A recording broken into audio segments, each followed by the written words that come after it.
The hallway at Hargrove Medical Center on a Tuesday afternoon has the particular fluorescent normalcy of a place where nothing is wrong yet.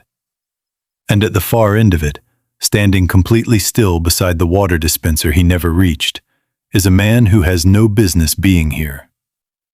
But first, the moment that changed everything. Celeste Castellanos stands at the nursing station outside room 9. Deep brown skin luminous under the cold overhead light, the way warmth insists on existing in spaces that weren't built to hold it. Natural curly hair pinned back with the professional precision of a woman who learned early that every detail in a room like this one gets evaluated, and a few defiant coils escaping at the temples anyway, because she also learned early that some things are non-negotiable. She is charting, focused. The nurse every physician on this floor calls first and credits last. The one who caught the dosage error in room 9 40 minutes ago overrode the standing order and kept a patient alive while the physician who wrote the order was 3 floors away eating lunch. She doesn't hear him coming.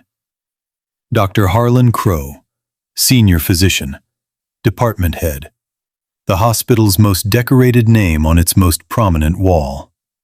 Tall, sharp-featured, dark hair touched with the very first trace of gray at the temples.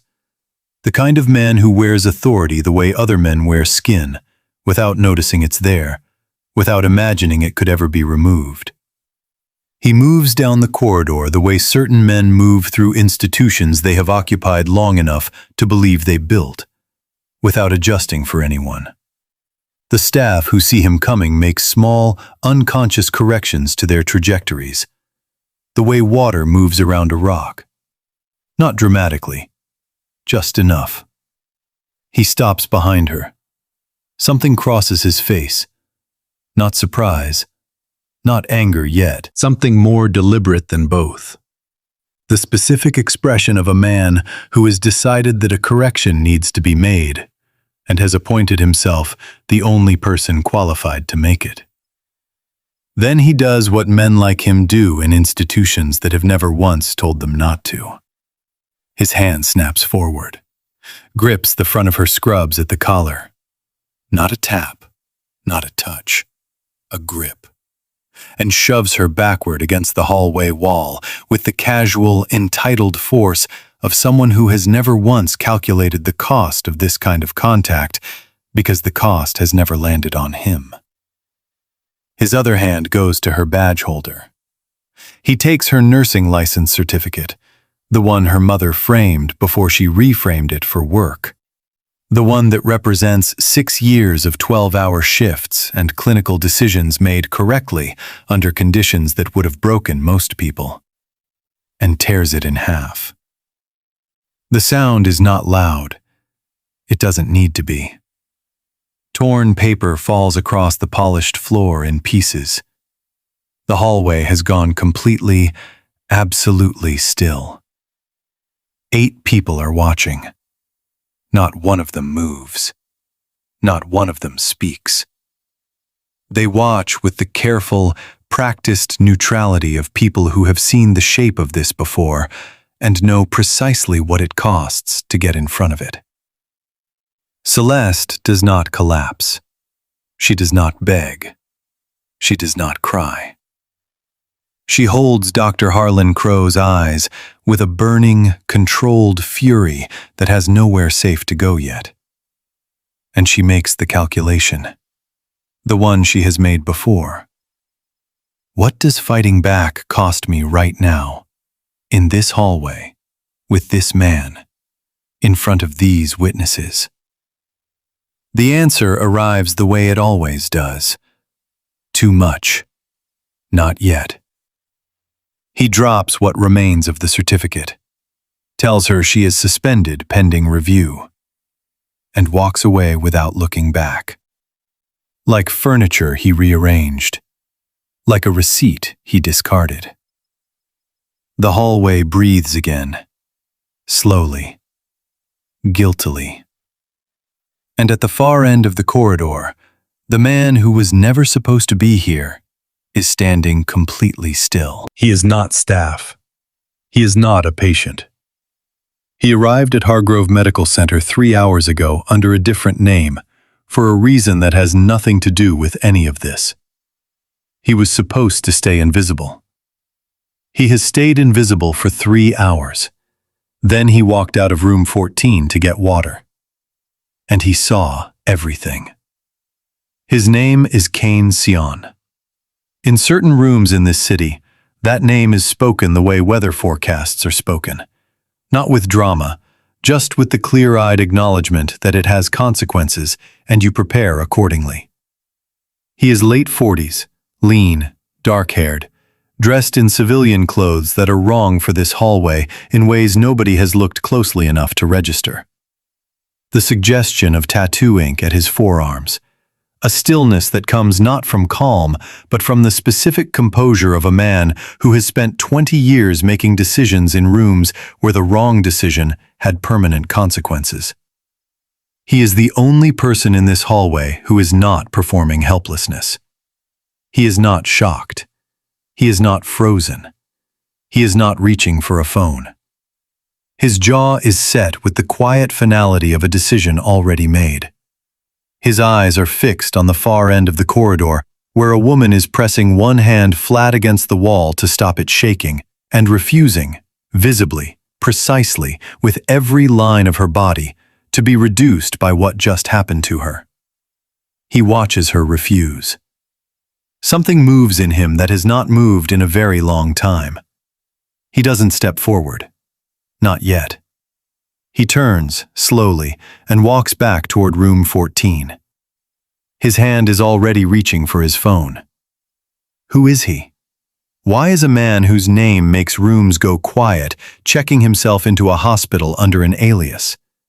And what exactly does it mean that the most dangerous man in this building just watched everything and is already making calls before Celeste Castellanos has made it to the parking garage? Stay. Because what happens next isn't just a legal battle. It's a reckoning. And it starts right now.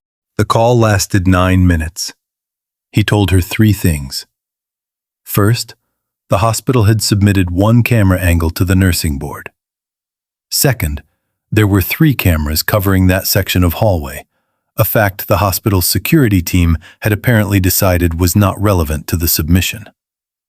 Third, all 3 angles, including 39 seconds of footage that contained everything the submitted version had been edited to remove, had been secured to servers the hospital's legal team could not identify, could not access, and would not find.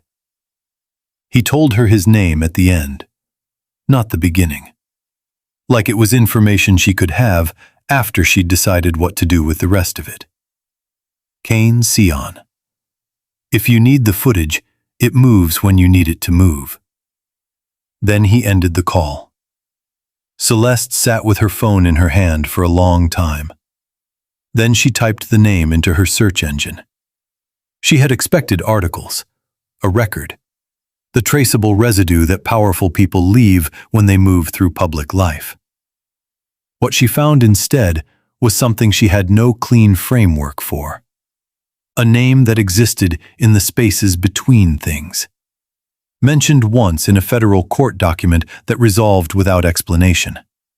Referenced in the margin of a city council zoning dispute that closed the following week. Cited by implication in a Chicago Tribune piece about a waterfront development deal.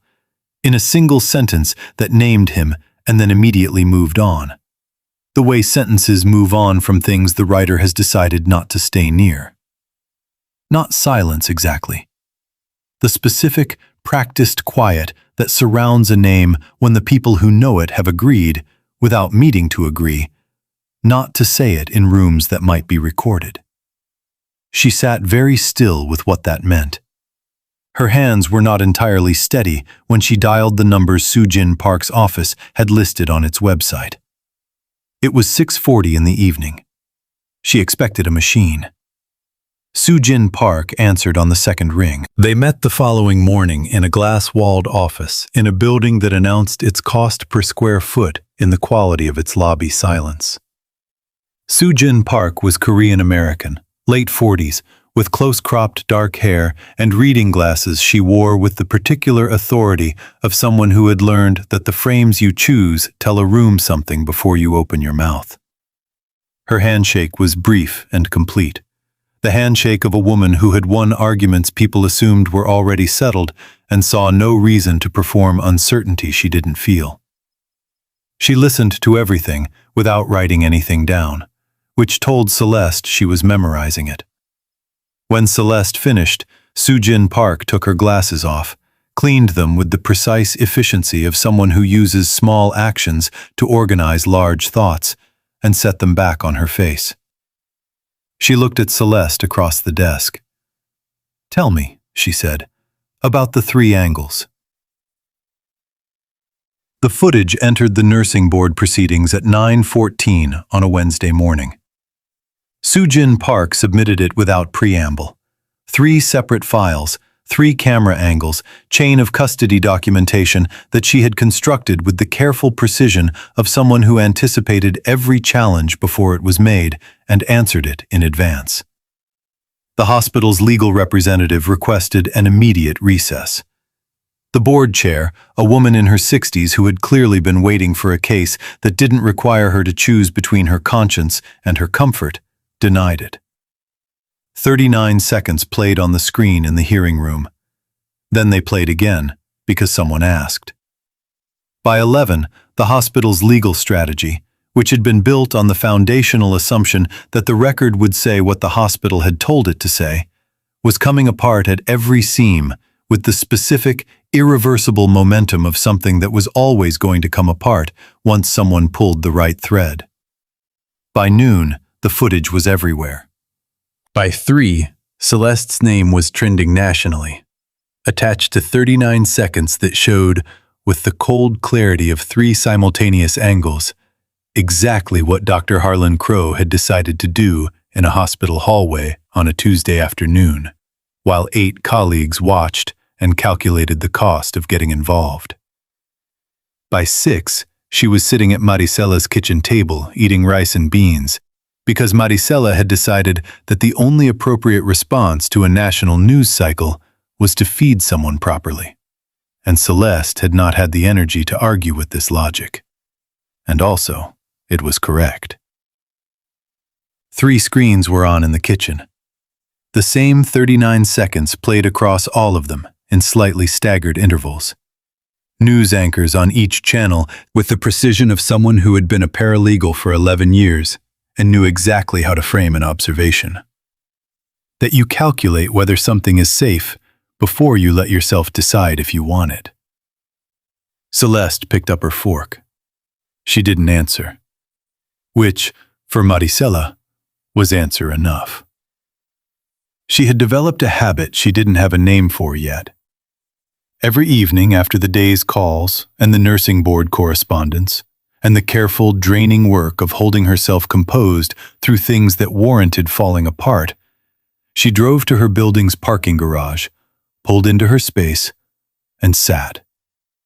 Not on her phone, not listening to anything, just sitting in the specific quiet of a concrete structure that asked nothing of her, for exactly as long as she needed before she could face the stillness of the apartment above it. On the 4th morning of her suspension, she was sitting in the same space at 7:40, having driven nowhere and returned, because the apartment had been still since 5 and she had run out of ways to fill it. She heard footsteps on the level above, then the ramp. Then he came into view around the concrete pillar. Dark jacket, civilian clothes, the same unhurried quality of movement she had clocked from the far end of the hallway 11 days ago, and stopped 6 feet from her car. Leaned against the support pillar with his hands in his pockets, said nothing immediately. The posture of a man who had decided she should see him coming rather than arrive beside her without warning, and had made that choice deliberately. She lowered her window. "Are you following me?" He considered the question with more seriousness than it was technically asking for. "There's been a development," he said. "Soo-Jin wanted you to hear it from me directly." He told her. The hospital's legal team had pivoted. The new strategy was a counter-narrative, a documented pattern of insubordination, a history of antagonistic behavior toward senior physicians, a characterization of the hallway incident as the calculated culmination of a manufactured grievance. They were building it carefully, and they had started building it the day after the footage dropped. They needed witnesses. A junior resident named Tomas Reyes had been standing 4 feet from the incident. Second year. Conscientious. The kind of person who remembered what he saw, because he was the kind of person who paid attention to things. He had been offered a fellowship at a program in another state. Prestigious. Immediate start date. The offer had arrived 6 days ago. He hadn't accepted. He was afraid. "Let me talk to him," Celeste said. Kane looked at her. She could see the instinct move across his face, the reflex toward handling it himself, direct and efficient, the way he handled things. And she could see it meet something else, something he appeared to be in the process of learning, and lose. "Tell me how it goes," he said.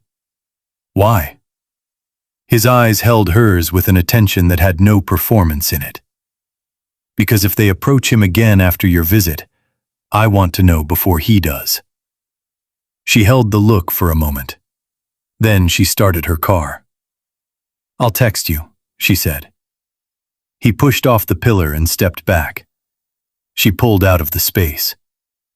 In her rearview mirror, he was still standing there, hands in his pockets, watching her go.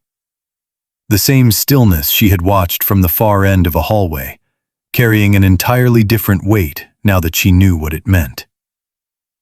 Tomas Reyes was already in the booth when she arrived. He was a second-year resident, 28 or 29, with the specific exhaustion of someone who had not slept properly since witnessing something he couldn't unfeel, and had been carrying the weight of that witnessing alone ever since. He had chosen a booth at the back of the diner, away from the windows, and he wrapped both hands around his coffee cup the way people hold things when they need something to hold. He started apologizing before she sat down. "I haven't said yes," he told her. "I want you to know that. I haven't changed my statement. I haven't said anything to anyone." "I know," she said. She slid into the seat across from him and put her hands flat on the table. Open, unhurried. "I'm not here to ask you to be brave on my behalf. That's not a fair thing to ask, and I'm not doing it." He looked at her with the expression of someone who had prepared for a different kind of conversation. "I'm here," she said, "because I wanted to ask if you're okay." Something in his face shifted. The specific release of a person who has been braced for pressure and received the opposite of it. He exhaled slowly. Then he told her about the fellowship. Prestigious program, immediate start date, the kind of opportunity that appears once in a residency career and doesn't reappear. The offer had arrived 6 days after the hallway incident.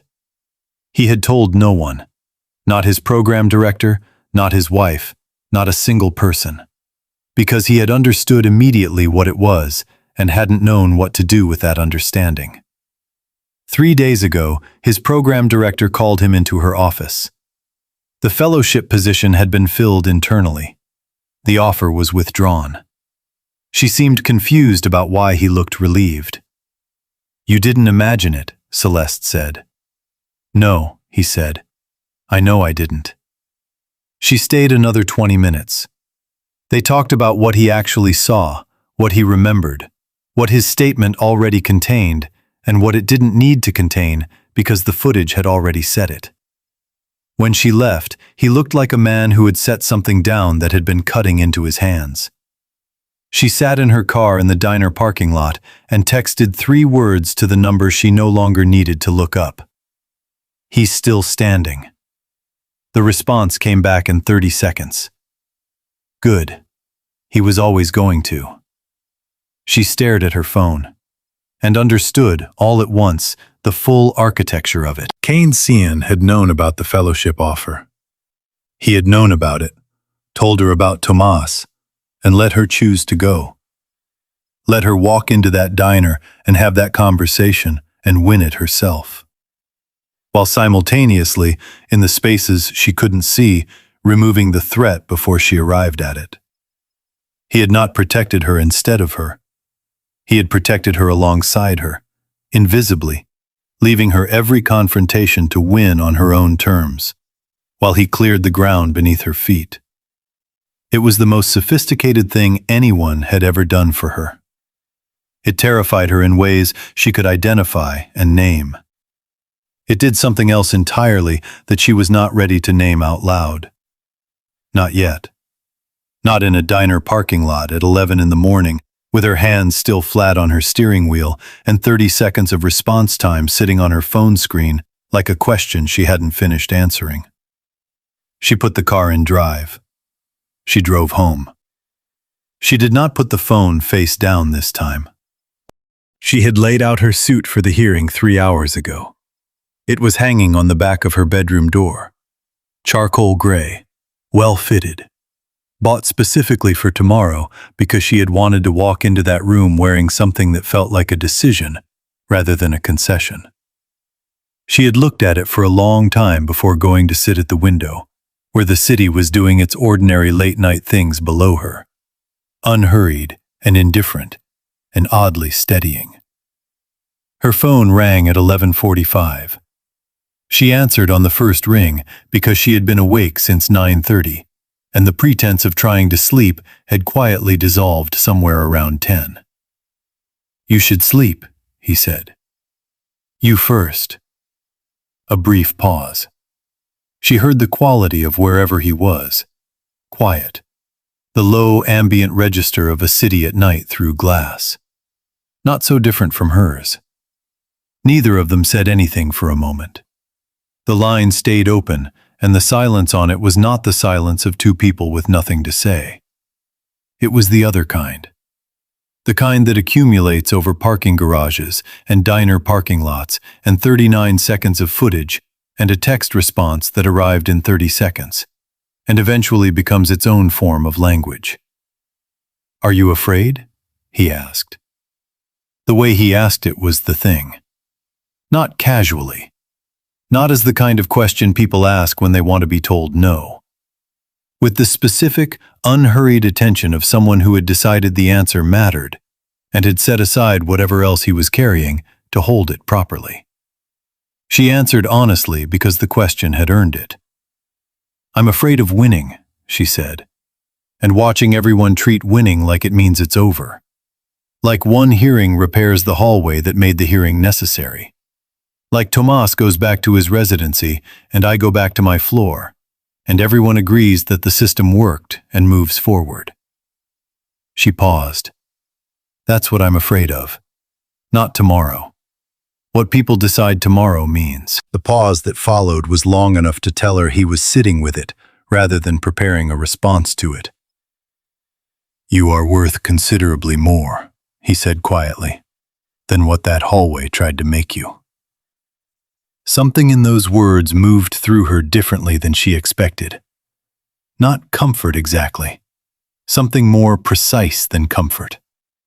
The specific sensation of a thing settling into a space she hadn't known she'd been holding open. She closed her eyes. The hearing lasted 5 hours. Celeste sat beside Soo-Jin Park at the respondents' table in the charcoal suit that fit like a decision and kept her hands still and her face composed with the careful blankness that women in rooms like this one learn early, because the world has a long history of penalizing visible feeling, and she was not going to give this room anything it could use. 3 camera angles played on the screen. 39 seconds, 3 times. The hearing officer watched all 3 without expression. The hospital's lawyer was skilled and prepared and had clearly been expensive. He used the word vendetta 4 times. He used the phrase pattern of behavior 7 times. He constructed, with considerable technical proficiency, a version of Celeste Castellanos that she did not recognize, and that bore no relationship to the woman who had overridden a medication order because the patient in room 9 was deteriorating and the physician who wrote the order was 3 floors away. Then Soo-Jin Park stood up. She did not raise her voice once in 40 minutes. She did not need to. She took the hospital's version apart with the precision of someone who had read every document they filed, anticipated every argument they would make, and prepared the precise response to each one before they finished making it. By the time she sat down, the hearing officer's face had developed the particular stillness of someone in the process of choosing between institutional comfort and their own conscience, and choosing, slow and with visible effort, the latter. The interim ruling took 11 minutes to deliver. Celeste reinstated, effective immediately. Dr. Harlan Crowe suspended, pending full investigation. The hospital referred for formal investigation into evidence suppression. 3 board members named in the referral. Not everything. She had said that last night, and she meant it. And she would say it again, publicly and clearly. Because the alternative was allowing one hearing to become the period at the end of a sentence that wasn't finished. But it was real. It was documented. It was hers.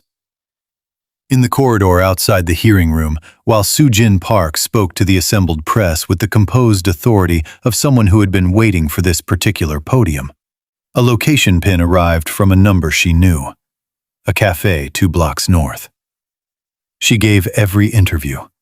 She said everything that needed to be said about what today's result did and did not mean, in language that was careful and specific and did not ask anyone's permission. She hugged Tomas Reyes and meant it completely. She let Maricela fold her into a hug that had been building for 3 weeks and had enough structural force to rearrange her spine, which it did, and which was exactly what she needed. Then she walked 2 blocks north. The cafe was warm and slightly too loud. He was at a corner table with something untouched in front of him, and he stood when he saw her. The reflex she had clocked every time, the one that arrived before he calculated the optics of it. She sat across from him. "You did it," he said. "We did it." Something moved across his face, warm and slightly undone, the specific expression of a man who has operated alone for long enough that being included in something catches him without his defenses ready. He looked, for just a moment, like someone who knew how to be part of something and had forgotten. She looked at him across the table. "Why?" she said. 4th time she had asked him that question. Each time he had given her part of the answer. This time, she waited with the full patience of a woman who had learned that the right question, asked at the right moment, deserved to be held until it was answered completely. He held her gaze. Something shifted in his jaw. And this time, he didn't give her the partial answer or the honest deflection. This time, he told her everything. She chose the restaurant, a Cuban place 4 blocks from her apartment that her mother had declared acceptable on her one visit to Chicago, which, in her mother's evaluative framework, was the highest available rating. Warm, loud, unpretentious. The kind of room where the food was the point and nobody arrived to be seen arriving. She made the reservation under her own name and told no one where she was going except Maricela, who said nothing but sent back a single emoji that contained more opinion than most people managed in full sentences. He arrived exactly on time, in dark clothes that said civilian and couldn't quite hide what he was underneath. He pulled her chair out. She let him. The wine was good. She had chosen it. He told her the real shape of himself over the first hour. Not the architecture. She had already seen the architecture, had read the spaces around his name in search results, and watched him operate from parking garages and corner booths. the shape underneath. The 19-year-old who arrived in this country with nothing that translated. The specific, clarifying fury of watching people who looked like him be stepped on by people who had decided they could. And the empire that fury built. Not from ambition exactly, but from the refusal to remain in a position where that could happen to him again. The version of what he did he could justify. The versions he couldn't. The decision, made at some point years ago, to stop performing the pretense that he didn't know the difference between them. She listened the way she listened to everything, completely, with the marrow-deep attention of someone who had been trained to hear what people meant underneath what they said. Then she told him about her mother's hands, 12-hour shifts at a Miami hospital that mispronounced her name for 11 years and called it a small thing. About watching those hands and deciding, at 17, that she was going to spend her life in rooms like that one, and she was going to make them feel the argument her mother never had space to make. I see you. You matter. I will stay. About the particular exhaustion of excellence in institutions that receive it as obligation, that take everything you give and raise the bar and call it recognition. He listened to every word, like each one was a door he didn't want to miss. They closed the restaurant. The city was cool outside and lit in the particular way of Chicago at night. And on the sidewalk she turned, and he was right there. Closer than the space she had been navigating for weeks, not moving, not filling the distance, but present inside it. I don't make decisions like this quickly, she said. I know. And everything I've been careful about. She gestured between them. You are the opposite of. I know that too. His voice had dropped to the register she had first heard in a parking garage and had been memorizing since without deciding to. Let me be worth the risk.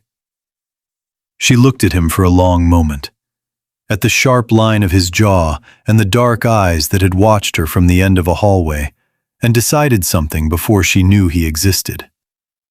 At the man who had worked in the spaces she couldn't see and left her every battle to win herself and never once asked her to be grateful for it. Then she reached up and put her hand against his jaw. The warmth of his skin, the slight roughness of the hour, and the shift in his breath, a single controlled inhale that was the most unguarded thing she had seen from him in all the weeks of parking garages and corner booths and phone calls at 11:45. The most honest thing. The thing that couldn't be calculated before it happened. Earn it, she said. He turned his face slightly into her hand and pressed his lips to her palm. Brief, certain. Devastating in the precise way of something that doesn't need to be loud to be permanent. He earned it. Not by grand gestures alone, though there were those. The first edition of a medical ethics text she had mentioned wanting, found on her doorstep without explanation. The way he appeared outside the hospital on her first day back, not to escort her in, just visible on the street in case the building tried to absorb her again. But in smaller ways that accumulated into something she couldn't argue with. Asking questions and waiting for the complete answer. Not flinching when she pushed back. Learning, visibly and without resentment, that protecting her and controlling her were not the same thing. And choosing the former with the consistency of someone who had decided it mattered and would keep deciding. A year later. Chicago.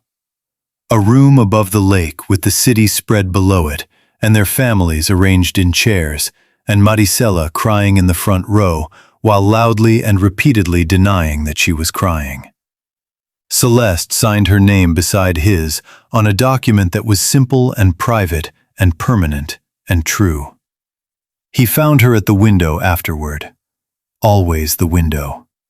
Always the city below it and the light on the water. He came to stand behind her and wrapped his arms around her and rested his chin at her temple. And for a long moment, they were simply still together inside everything the year had built. "This started," she said, "because he tore up a piece of paper." His arms tightened slightly. "No." His voice was low, certain, completely his. "It started because you refused to let him decide what the paper meant." She turned in his arms and looked at him, with the specific, unhurried clarity of a woman who had earned every inch of the ground she was standing on and knew it down to the bone. "We," she said. He smiled, wide and real and entirely his. The warmth under the architecture, the things she had been cataloging since a hallway and a corridor and a cafe 2 blocks north. "We," he said. And outside the window, the lake held all its ordinary light, and the city moved through its ordinary evening. And inside the room between two people who had found each other in the wreckage of someone else's certainty that she could be made small, something permanent breathed on.